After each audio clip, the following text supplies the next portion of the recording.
my fuzzy brain doesn't don't mess this all up too much. But to be honest, all your lovely questions that you have on your, on your page, I'm like, yeah, okay, take all the questions. So, we'll probably, given this my state of mind at the moment, just run off those to begin with.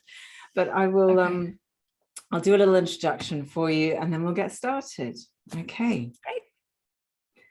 So welcome to the Chakra Meditation Podcast. Today's episode is a Chakra chat, and I'm really excited to be sitting here on Zoom with Tamara Zoner, who has, I think, probably one of the best job titles I have ever heard, because she is a certified happiness coach. Welcome, Tamara. Thank you, Roseanne. It's good to be here. So tell me, how did you come to be a happiness coach? What is the journey that takes you to that? Because I think it's just amazing. And tell me, is there actually a qualification for this? I mean, I'm sure there is. It's a certification through a program by an author, Marcy Shimoff.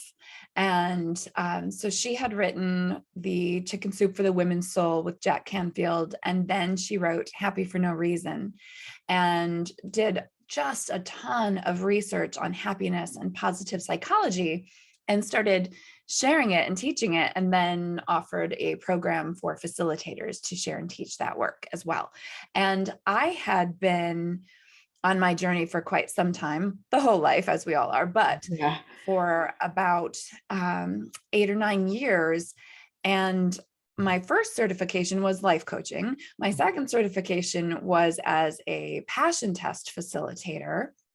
And I'll tell you more about that as we chat. And as I went on, I found that people kind of go, well, I don't know what that is. That sounds interesting, but I don't want to take a test. And it wasn't as tangible as I wanted. And as COVID hit, I was kind of seeking a more tangible way to reach people and to be able to take my kind of part-time side hobby business into full-time.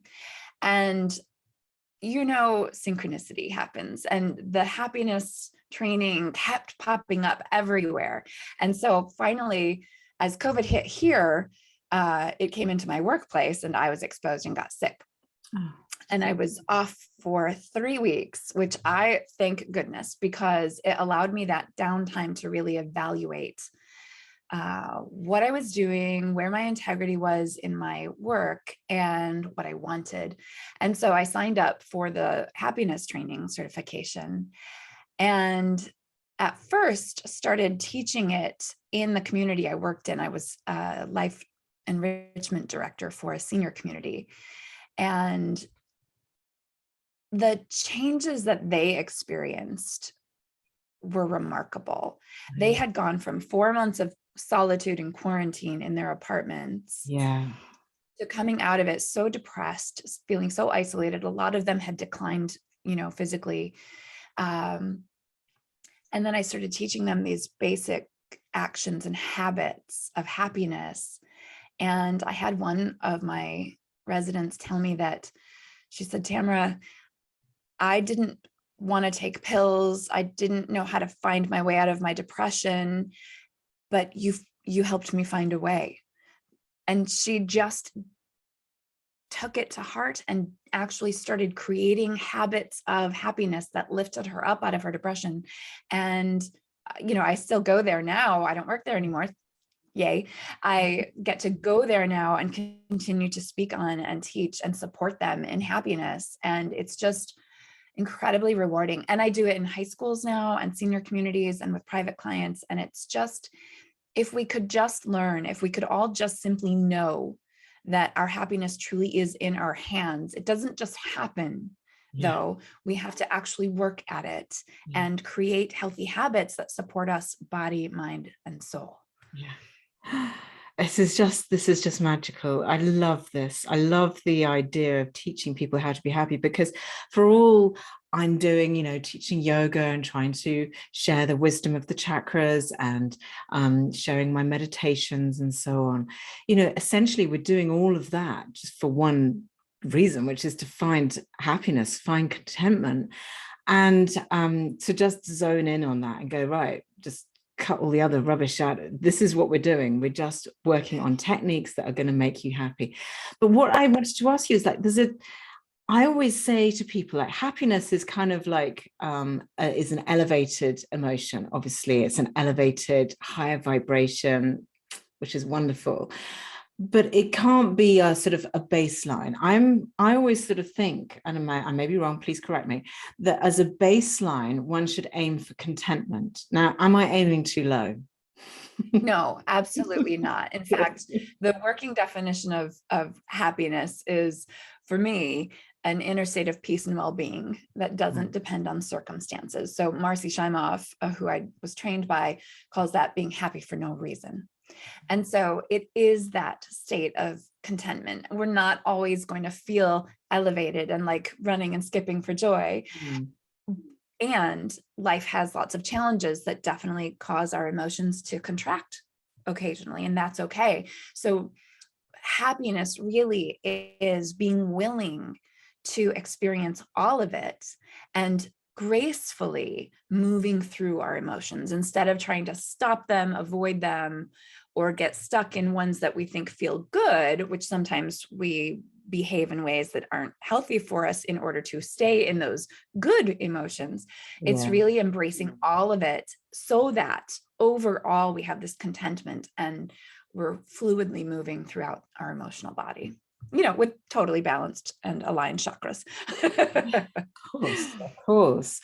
So just so talk me through I don't want you to give away everything that you teach and your courses and what have you, but like for me, what a baseline thing for happiness and contentment, obviously it has to start from within, and that thing is self-love and self-respect. Is that a sort of foundation?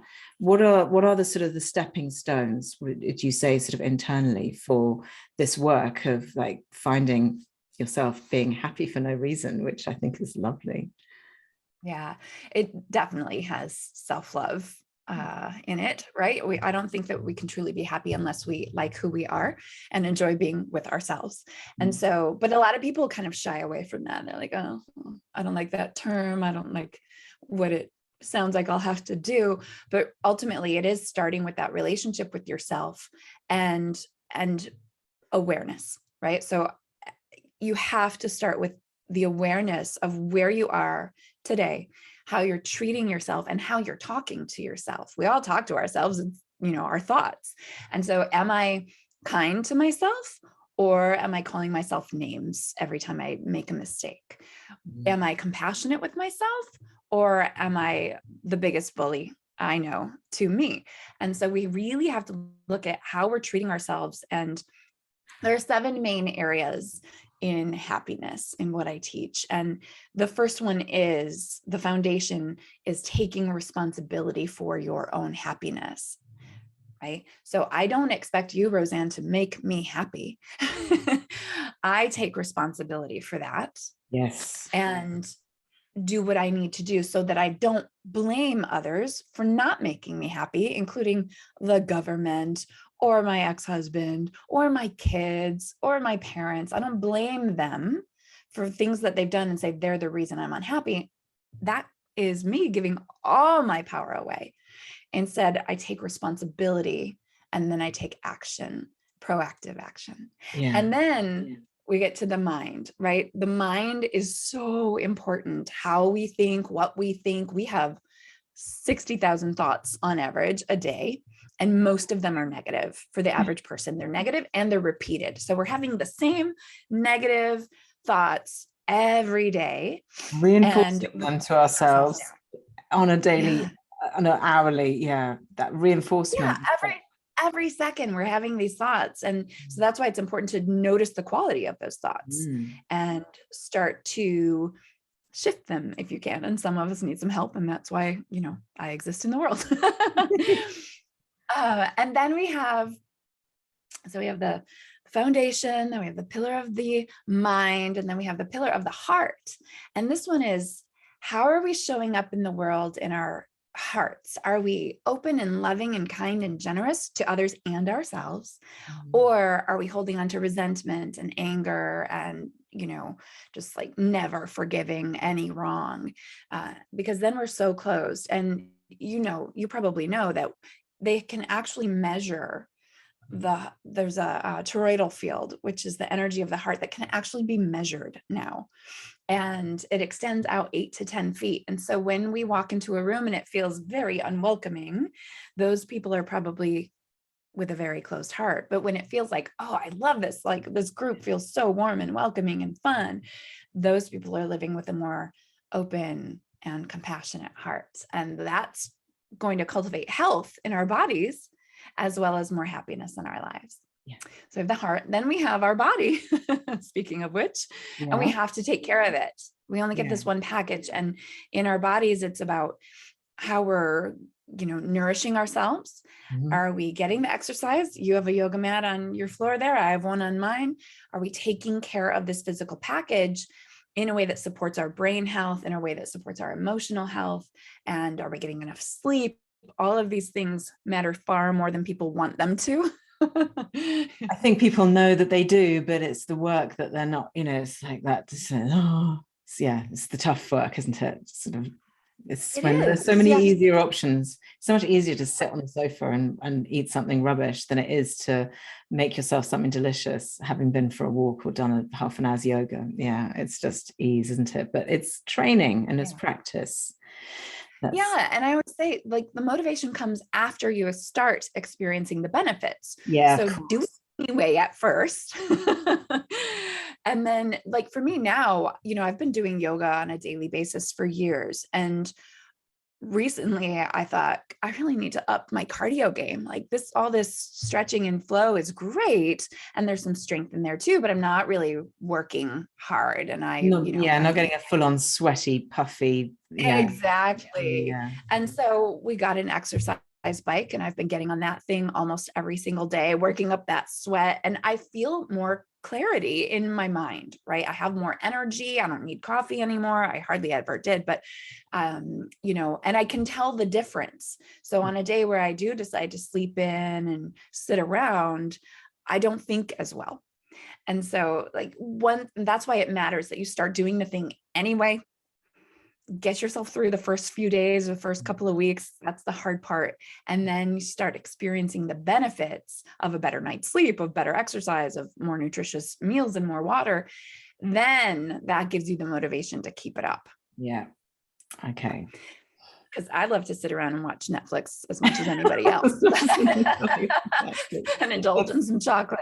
And I am aware, again, it comes back to awareness of how my body feels based on what I'm doing or not doing. So that matters. And then we've got our soul. We've got to take care of our soul, our spirit. Happier people in the world have a greater connection to something bigger than themselves. And some might call it God, and some might call it source, and some might call it Mother Nature. It doesn't matter. What matters is that you cultivate a feeling of connection with others and with something greater. And that, happens through, for me, yoga and meditation and walks in nature, and even just looking outside and seeing flowers blooming, but getting out there is better. And then we have what in my teachings we call the roof of our home for happiness, which is finding purpose and meaning every day. So if we're not doing anything meaningful, if we're not bringing purpose into our experience, then we wonder, what the heck is this life about anyway? And it's not about, you don't have to go find some grand purpose or discover why you were born. You can simply smile at people in the grocery store, or knit something beautiful, or sing, or, whatever brings purpose and meaning to you, whatever lights you up, whatever makes you come alive.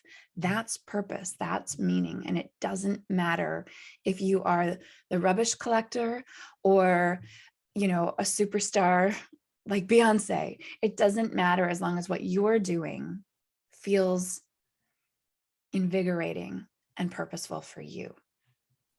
And is that the same? Would you put that in the same category as sort of as following your passions? Yes. And that's why I put that disclaimer in, like, you don't have to have a grand purpose in life to feel on purpose and have meaning in your life. And those passions, that's part of, I bring in the passion test in that section of the teaching for classes and workshops that I do, because that's where we get to get clear on the 5 things that matter the most to us in our lives, so that we can put our attention on those things and actually have more joy and purpose and meaning in our everyday experience. And they're different for everybody. But it's where I start with every client, because it's been such a guiding force in my own life for the last decade. And I continue to use it over and over, because passions change as time does. Absolutely. And so we realize, like, we might both be doing podcasts for a while, but then one day something more important or more fun or more invigorating is going to come along, and you might decide to shift. Yeah, exactly. Okay, so you've given me 6 out of 7 so far. What's the last one? I'm really interested. We call it the garden in our home for our happiness, and that's our relationships. So who we surround ourselves with. You know, there's that quote out there that we become the sum of the 5 people we spend the most time with. And while it's not completely true, there's a lot of weight in that statement, because if we are around negative, toxic people all of the time, it's going to be very hard to uplift ourselves unless we've strengthened that muscle in all those other areas of happiness. And so we want to make sure we're surrounding ourselves with support, and we choose people to spend time with who lift us up and support us in more positive thinking and a more positive view in life. And this also reaches into another way that we nourish ourselves or not, which is our viewing and listening habits. So what are we watching, reading, listening to? Are we news junkies? Because the news is rarely good, at least in the media. We have good news in our lives all the time, but are we paying attention to it? God, if you want to find good news out there in the media, you have to really search hard for people who are purposefully putting out good news. Yeah, you do. And there's like the Good News Network, and CNN now puts out 5 good things every week. They have a weekly, right? But you turn on the radio and you're going to hear bad news. So you want to be really mindful. And I'm extremely protective of what goes into my brain, like from even what I watch or when I watch it. So for instance, my news regimen is that I won't listen to the news except for mid-morning. So never the first part of my day and never the last part of my day. And very rarely also will I watch any kind of violent action or murder mystery or anything late at night, right before I go to sleep, because then I'm going to dream that. And then that's what my brain is reliving all night long. And I want to make sure that I go to bed clean. So I wake up clean and I go to bed clean, and I spend a lot of time with really amazing people so that I'm supported in the kind of life I want to feel, right? It's not just about living, it's feeling. And so how do I want to feel every day is a great question people can ask themselves. How do I want to feel? And are my actions and the people I'm spending my time with supporting me in that feeling? I want to feel good. And so I do the things and encourage the relationships and cultivate the relationships that feel really good. And there are, of course, some that don't. And that's why the other work is so important, right? Yeah, I love this. I love the fact that you have come in with this and you have 7 things. And I've just been taking notes of what the 7 little things. And I'm relating them each to a chakra as well. And they kind of fit in. So at your root, you've got the care for your body, you know, that fundamental exercise, nutrition, like looking after your physical being. I think responsibility for the self, or actually no, purpose and meaning and responsibility for the self. I can't quite put those, but those are around the sacral, which is about your passions, your emotions, your your passions in life, and then your solar plexus, which is your purpose and your meaning. But it's also that sort of ego, so that taking responsibility for the self, that sits with me at the solar plexus chakra. Then obviously your heart and all of that is obviously the heart. Your where are we? Your mind, your thoughts, that's all third eye stuff. Your connections, that's all crown chakra, that very much that energy of that crown chakra. And then, so that's why I was excited to listen to hear what you said at the last one, because the only one that was missing was the Vishuddha chakra, the throat. So I was like, relationships with people. Yes, it's the communicating chakra. It's your expression. It's, not only is it your listening, which you very purposely said, but it's your communication, expression, and your worth as well lives there. So I love that this tallies so beautifully, because it just validates, doesn't it? It validates your work, it validates my work. It's sort of, it's really beautiful. I love that you related those. That's great. It works. It really works. That makes me happy. Good. See, it's working already. Exactly. So listen, one of the things that I think that you've touched on already, and we all deal with, is how we, because doing the work ourselves is great. It's something that, obviously everybody who's listening to this podcast is trying to do work on themselves, is doing the work, they're going on a journey themselves. And so they're getting lots of lovely information and details, but every day we all come across somebody with that negative energy.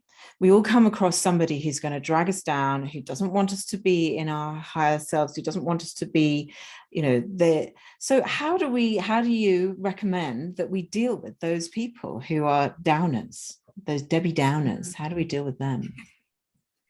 Yeah, and there are plenty of them.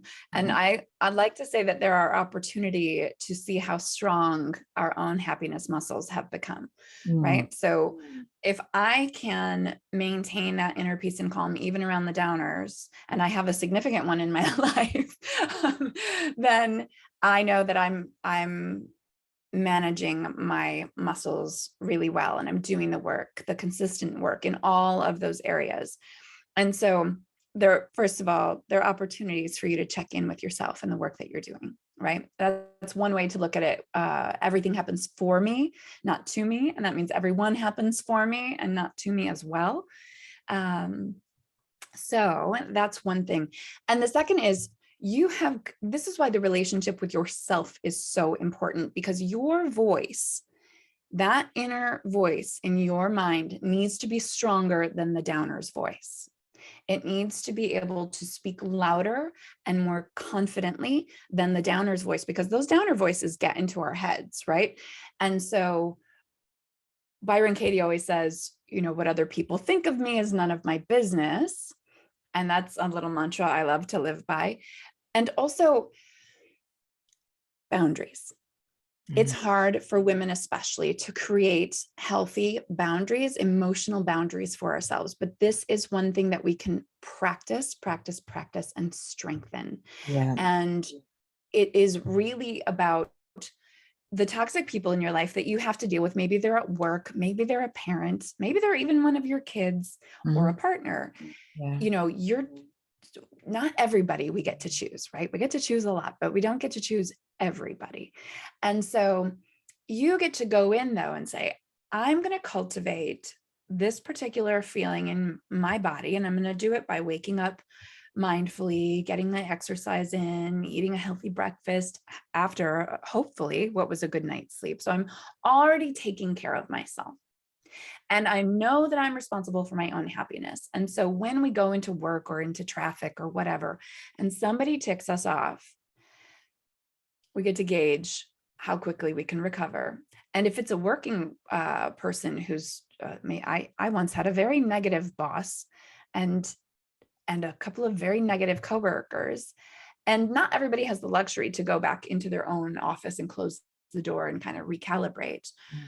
But you can take a few breaths. You can also let people know, hey, I am mindfully taking care of myself today, and I'm going to step away from you right now because I'm feeling like it's very negative.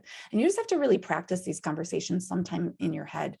Like I will teach clients, I work with a lot of seniors, so I'll teach them, when that phone rings and you answer it, instead of saying, oh, so-and-so, how are you? Say, hey, what's good with you today? So eliminating the how are you, which opens it up to absolutely anything, and instead saying, what's good with you today, automatically frames the conversation and throws people off guard as well. Yeah, yeah, exactly. Throws them out of their own negative pattern. And then they have to actually look for it. And the brain actually looks for what's good with me today. What's good with me? I don't know. Yeah, I mean, yes, there is an opportunity for somebody to go, oh, absolutely nothing is good. Everything is dreadful. But yeah, at least you've tried, right? But eventually they'll be like, well, I woke up today. I guess that's a good thing. You know? Yeah. And so, and then framing it with people, you know, if you have a chronic complainer in your life, I always say, you can say to them, hey, I hear you. First of all, we all just want to be seen and heard, right? We want validity in this life. I hear you. And I've heard you talk about this before, and I'm wondering if you'd be interested in looking for solutions together. I'd be happy to help you look for some solutions, or do you just need to vent for a few minutes? And if it's just venting, great, but I'm going to put a cap on it after 5 minutes because I'm working on really feeling good today, and I want to support you, and I need to support me. I mean, that's a wonderful thing to be able to do that. I think there's a lot of people who would find it quite nerve-wracking going to, you know, because it's a real stepping out of your comfort zone. If you're the type of person who sits there going, you know, listening to, you know, whoever in the next desk, or, you know, your friend or your neighbor, whatever, just having that complaint again and again and again, to actually turn around, and especially if they're that forceful sort of personality, for you to say, actually, I'm going to give you 5 minutes on this and then we're out of here. It's because you don't know how other people are going to react. That would be my first instinct. Like, if I think of somebody who I know who can react very negatively, who can be quite negative, like if I said that, like, sometimes you think that they would be fine and they would step back and go, oh, okay. And other times they, you know, I don't know, you go, my natural thing here is to go, God, I'd be really worried about what they'd say or what they'd think. Is that normal? Yeah, and then you come back to the quote that what other people think of you is none of your business, because you have to take care of you, and you do it in a loving way, right? Like I said, I hear you. I hear you really going through a rough time. I'm wondering if you'd be open to solutions today. If you just need to vent, that's okay too. I've got about 5 minutes. Yeah. Right. And you just put that boundary. And that's why practicing this is really important. But ultimately, what we're saying, Roseanne, is I love you and I love me. And I'm going to act in accordance to loving both of us, not just you. A lot of us just give ourselves away and we love on others and do not love on ourselves. And then, you know what happens? We lose respect for ourselves. We feel out of integrity. And then we go down that downward spiral of, instead of loving ourselves, of hating ourselves or not liking ourselves. Yeah. And what we want to do is build up our core so strong that we feel, even if it's not comfortable, we feel capable of saying, I'm going to put a hard boundary around this, because ultimately we show people how to treat us. We show them what we tolerate, and we teach them by what we allow or what we don't. And people might get mad, especially if they are not very aware themselves, right? Yeah. I have a person in my life who every time I assert a boundary, they get very angry and say, you know, lots of things. And luckily I can create a very big boundary there because it's someone I don't have to actually see or speak to. It's written communication. But you have to really work those muscles. And so that's what all the other areas are important too, because the stronger you get in all of them, the stronger you feel emotionally, the stronger you feel mentally, and the deeper love you have for yourself, the easier it is to say those words and to put those boundaries into place and to keep them. And then the chronic complainers stop coming to you to complain. You'll be the person they come to for the solutions. Or, hey, I'm having a down day. I know you don't want to hear me complain, but could you just tell me something good today? You know, I used to have people come into my office and they'd be like, oh, I can't take another minute with that person who's next to my office. I just need to be in your energy for a minute. I'm like, okay, cool. Just be in here here, I'll give you a hug. And what do you need? Like, how can I help? Like, could we shift perspective? And sometimes those tiny little perspective shifts make the biggest impact. And that's why I often will share that, hey, how is this for you? How could you learn or grow from this? And not everybody's ready right at the start. Sometimes we do need that venting time. Yeah. But then, like, could you look at this? Are you willing to look at this differently? Are you, we don't know what we don't know. And we don't know what's going on for other people unless we ask specifically and they are honest and tell us. And so one of my practices is to assume the best of people and have a generosity of thought about people. Yeah. And so, I don't know what they're going through. I don't know if my partner comes home and slams the door, if he's mad at me, or if he had a bad day, or if the wind caught it. I don't know. Yeah.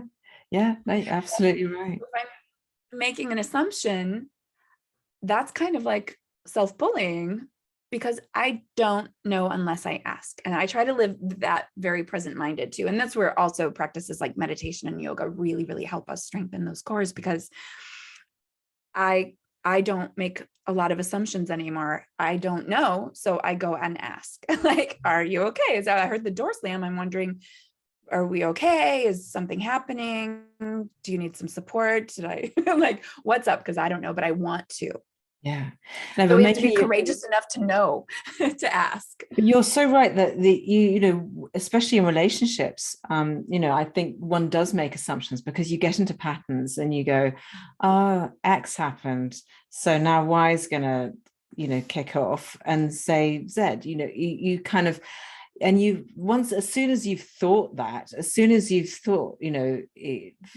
example, oh, it's raining today, and so now nothing, we can't go out and do the whatever in the garden, and then that's going to, if I then like make an assumption about that, the likelihood is, of course, that's what's going to happen, because I've already like dreamt it, thought it, energized it into reality.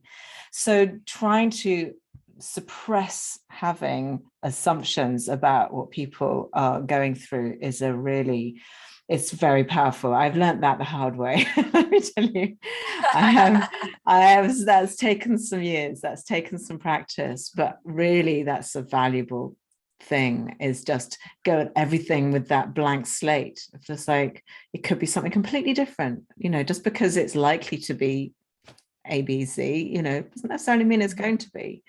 Right. And then you go into it with an openness and a lightness that's a lot less doom laden than when you go and going, yes. Oh God, is it that thing again? Like... Right. And it helps you to be able to prepare yourself to handle whatever it is, right? And you said the word practice. It is a practice. It's all a practice. Everything I've said is a practice. And I've just been practicing longer than a lot of people. Yeah. And so we just keep practicing it. And then what happens is we start to have better awareness, and we start to catch ourselves when we're telling stories in our head and making up things about the experiences of other people. And then we can go, oh, and another good thing, and I got this from Brene Brown, is, okay, what's the story I'm telling myself right now? And then you can share that with your partner. The story I'm telling myself right now is that you were really mad and you came in and slammed the door and it's probably my fault. Is this a true story, or am I making it up? Yeah. No, that is a, God bless Brene Brown and her brilliance, because that is true genius, isn't it? To be able to express what you're feeling without making it personal, or making it attacking, or making it blaming, or making it anything. It's just a little cloud of whatever it is that's just, you're just going, look, what's this? Right, like the little comic strip cloud, oh, here's the story. Yeah. How accurate or inaccurate is it? Yeah. It's not attached to me, it's not attached to you, it's just there floating, and what do we do about it? Yeah. Yeah. And it makes life a lot easier. We all think we can read minds, but none of us really can. Yeah. So exactly. Okay, so that comes slightly onto the other thing, that one of the things that I wanted to talk to you about, which is the self-critical thinking. So bringing it back to the thoughts in the mind, like our thoughts projected onto other people, our assumptions about other people, are dealing with other people's negativity. That's one thing that we all have to deal with, which is something that's kind of a little bit outside of ourselves, and we can go, okay, I have a little strategy on now how to deal with Betty from accounts when she comes and moans at me or whatever. And that's great. That's a great tool to have. But when we're the ones inside our own minds being negative Nelly and being a downer and being critical, bullying, as you said, because we do,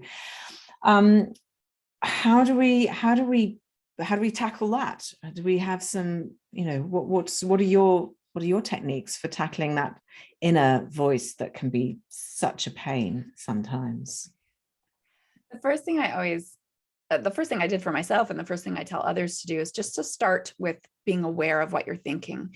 Start noticing your thoughts and the way you talk to yourself. Do you drop something and say, oh, what an idiot? Or do you say, oh, oops, I dropped that? Right? So start to simply be aware. And then there's a practice that we do, that I do with clients, which is the inner critic work.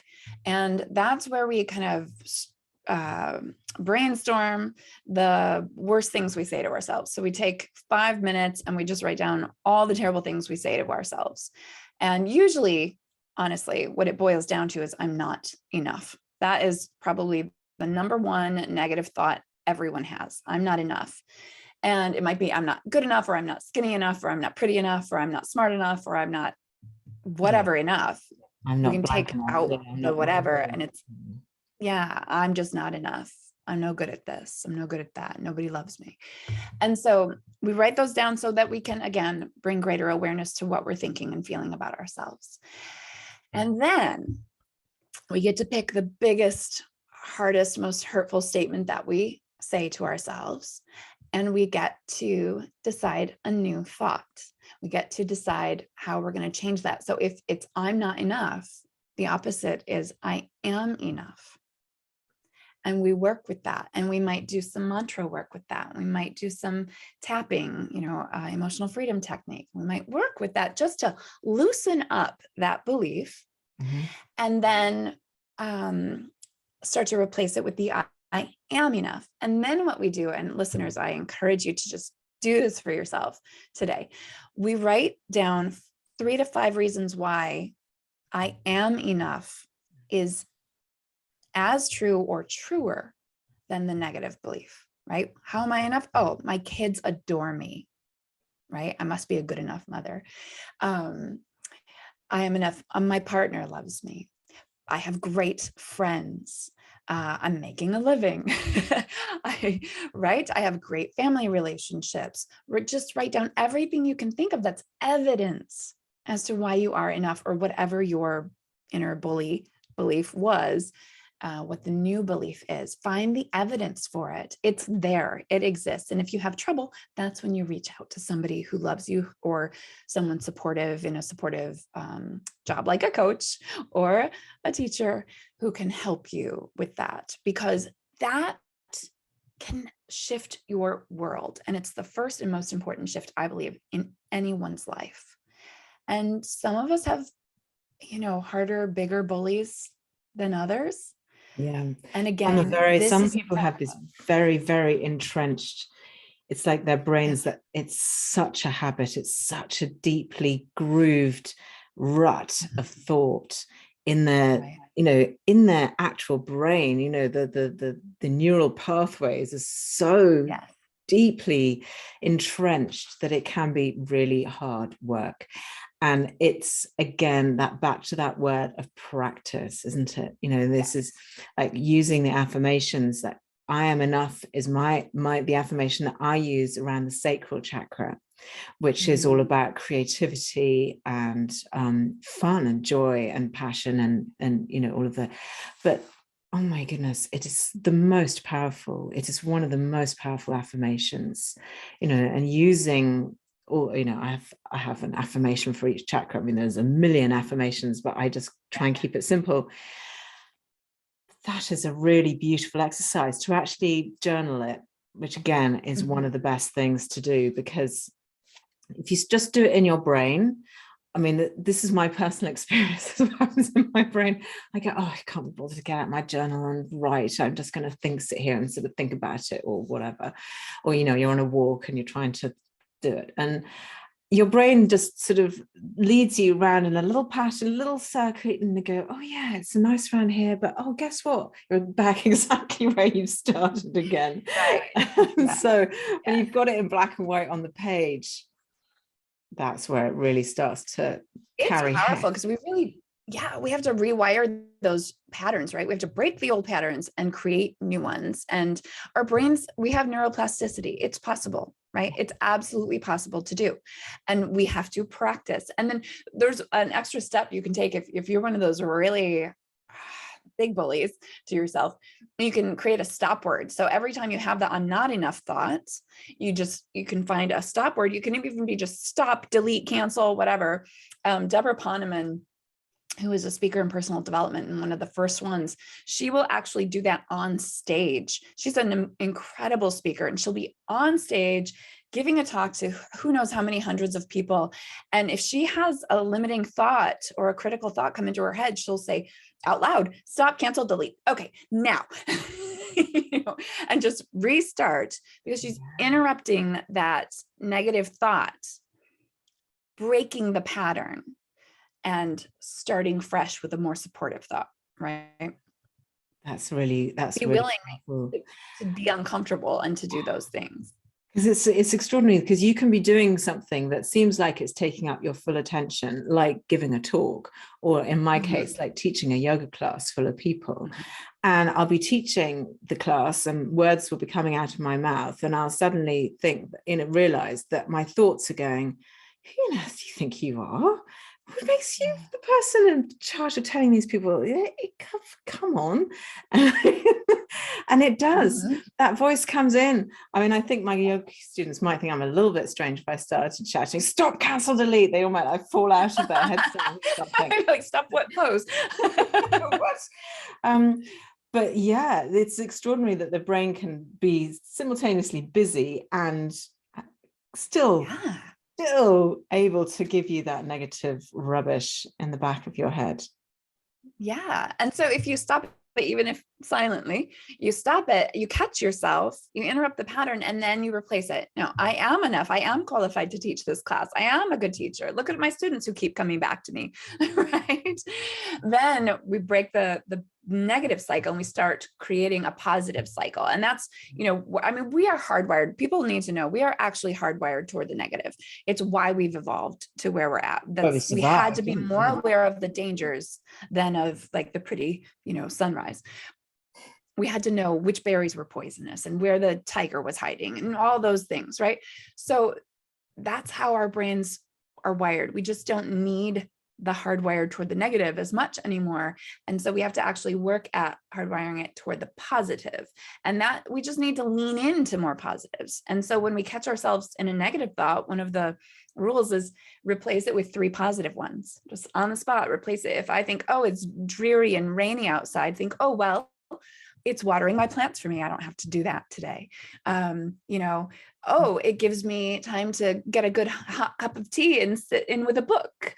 Right. So we replace it and we find what's good about even the negative stuff. And that's really a practice. It's easier for some than others. I'm a relentless optimist. So for me, it's probably a little bit easier than for others, but even I have to work at it sometimes. And then I just started using this one with my clients. I get to, instead of I have to, or I need to, I get to, I get to sit inside and enjoy the look of the rain instead of be out in it. I get to vacuum my house because I have a home, right? I get to do this exercise because I have this body that supports me, that's healthy and strong. I get to. And it really, I have a client who was like, I was vacuuming and I thought, I get to vacuum. And I actually enjoyed the vacuuming. And then his next thought was, and I get to hire someone else to do the deep clean because I don't want to. I get to hire them. I get to support someone else in their life and in their, living. So that's something that when I talk about relationships with, because everything in life is a relationship, whether with people or food or money or whatever, and with yourself, with your body. And relationship with money is always a really interesting one. And I always say that you have to be as grateful for the money that you know, the checks you write for the bills as you are for the money coming in. And that I get to pay my electricity bills so that I can charge my phone and watch television and have the lights on and, you know, work on my laptop or whatever. You know, there's always a positive to be found in anything, even however sort of stressful it may seem, like paying a massive tax bill. You know, like my husband was complaining, oh, I've got to pay a big tax bill. And I'm like, yeah, but you know, that's A, it's the law, but B, you know, it's paying for, you know, for our health service, for the police, for the, you know, think of all the amazing things that your tax is helping other people live lives. Like be grateful. It's wonderful. It's great that you've got enough money that you can pay your tax bill, you know. It's great that you earned enough money that you have that big tax bill. Exactly that. So, you know, there's always something to be found, even in the things that might make us unhappy. Yeah, I love that. Yeah. And those are the most powerful ones too. Like if you can find gratitude in the hardest parts, that's when it's the most powerful. And that's why I return to that mantra, everything happens for me. You're right. I might not know why right now. Yeah. But if I believe that it's a friendly universe and that everything is happening to support me, then it sure does make it a lot easier to handle. And the cool thing is that we don't really know. So we get to make up whatever we want. We get to make it up, right? And if I decide that it's all for me, I'm going to live a much happier, more peaceful, contented, happy life than if I think everything is against me. But both are decisions that I get to make. Exactly. Right? So which one? Dolores Cannon has been coming up on my feeds for a lot recently, and I keep seeing the same clip, and I don't, you know, obviously it's for me. And she's saying, and I'll you know, just have to sort of you know, approximate what she says, but basically it's saying that, you know, everything is just a story, life is just a story, everything is just a play, and if it's a story, then you're writing your own story and you can change it to be what you want it to be. So what do you want it to be? Just write your story how it comes, how does you however you want it to be. Yeah. Exactly. But the other thing, creators. Yeah, we can create our own reality, and it starts up here and in the heart as well. And my big practice in terms of keeping myself happy is gratitude. Gratitude is, for me, is like the biggest thing. And when I'm teaching a class and we're just sitting, you know, having a moment, just breath work, just sitting, like centering ourselves, you know, bringing ourselves into the moment, I always finish that moment by saying, bring to mind something or someone for whom you feel truly grateful, and let that rise up. And with that, the joy and the love that gratitude brings with it, just let it, because you're raising your vibrations. And I try, if I can remember, to do that last thing at night and first thing in the morning, and it makes, oh my God, so much difference in my life to how I approach life. It is huge. That is probably the practice that transformed my brain. And I practiced nightly gratitude for about 3 years straight. And it did rewire everything. And it changed the way I moved through my day, because I started looking for what I might be grateful for that night on my list. And I would write it down. You know, there's a little bit of extra power there when you write it down. Yeah. And I noticed even in the most annoying parts, like roundabouts, they annoy me. I learned how to drive roundabouts in the UK. And then I come to Michigan, and there are these tiny little roundabouts and people don't know what to do. And it annoys me. And so I would find myself asking, okay, what will I be grateful for about this slow driver in front of me? Maybe they saved me from a ticket or an accident, or maybe they have a fish tank in their car and they just have to be really, really careful. And I just started making up new, helpful, supportive stories about all of it. And it's a gratitude, if you can practice nothing else, is massively transformational. Yeah. I love that. And I think it's probably a very good, practice to actually, to write it down. I'm always too tired at night. I was just like, lie down, just think of the gratitude part, and then I'm gone. But yeah, writing it down as always, that's definitely the thing. So listen, there's one thing that I've written down, like we were supposed to meet a couple of days ago and we had to reschedule, and on my notes, and I can't remember where I found this, and I just found this really funny, and so I wanted to ask you about it. I've just written down recovering Catholic. Yeah. Where did I see that about you? You must have written that in my podcast, probably. Ah. So I have a podcast called Spirit Cafe with my friend John Davis, and yes, I listened to it. I loved it. I really loved oh, it. good. Yeah, it was great. Yeah. So it came about because we were having this great conversation. He had interviewed me for a podcast he used to do, and we were talking and joking about how we were both recovering Catholics. And then we thought, oh, we should do a podcast about that, because I was raised Catholic and it never really gelled with me. And I questioned it all the time. And all I liked about going to church was the singing. And so, you know, when I was confirmed, my mom said, well, okay, you just have to get confirmed and then you can do what you want. Okay, that logic there is strange, but okay. So I'm not going back to church because I don't really believe in it. And you're telling me things about people I love that I don't believe should be happening, right? My gay friends who love each other are not going to hell. I don't believe that. So I'm going to reject all these teachings that I think are hateful instead of loving. And I'm going to take the loving ones and go with it. And I don't need a middleman. Thank you so much. Yep. So that's what John and I talk about every week on Spirit Cafe, is this spirituality without the guilt and dogma of religion as two recovering Catholics. I love that. I think that's so brilliant, because I think, you know, religion is interesting, isn't it? Because spirituality is certainly, I don't know, I think it's something that's come to me slightly later in life, maybe fairly, you know, relatively recently. There's the importance of having a spiritual practice to one's happiness. It really is. And as you say, you know, you can worship, you know, Mother Mary in a cathedral if you want to. If that's your bag, great. If that does it for you. Yeah. You know, for me, it's source, it's universe, it's Mother Earth, Yep. it's, you know, nature, it's whatever. But having that connection, having that spirituality is wonderful. So I'm subscribing to Spirit Cafe because I love listening to you and your friends chatting. Yeah. And we have some really fun episodes coming up too. So. Good, excellent. Well, I shall link those in the podcast. But listen, we've nearly done an hour now, and I feel honestly, I feel full with joy and happiness for having met you, because I love your energy, Tamara. I just think you're brilliant, and I love your work, and I love the fact that our you know, our work meshes so beautifully as well. So I want to say, can I put any links and so on? What have you got links to that I can put in the show notes should anybody want to look you up? I'll obviously put the Spirit Cafe podcast in there. Thank you. I am Tamara Zoner. So it's a pretty easy, you can do tamarazoner.com. It'll take you to my website, which is actually alifeyoulovenow.com.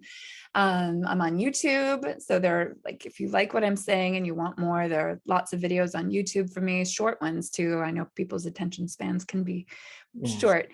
And then I'm on Facebook, I'm on Instagram, and just search my name and you'll find all of that good stuff. Okay, wonderful. Well, hopefully, I know that we will stay in touch by all or any of those means. And it's been an absolute pleasure, Tamara. Thank you. Likewise. Thank you.